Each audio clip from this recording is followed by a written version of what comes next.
Hi everyone, in front of me I've got ACER Iconia P11 Pro, and let me share with you how to change the wallpaper on this device. So let's begin with opening the settings, and here in this left section we have to scroll and find the wallpaper.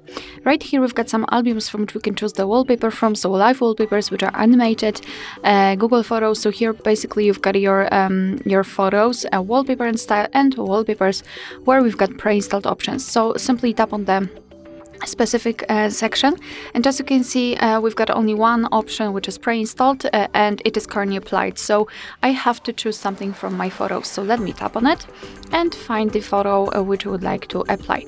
Now we can decide how we want to set it, so we can position the photo just like we want to, and then tap on set wallpaper.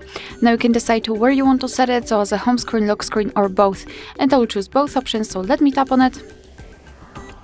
Okay, now we can go back. And as you can see, the wallpaper has been played successfully. Alright, so that will be all. Thank you so much for watching. Please hit the subscribe button and leave the thumbs up.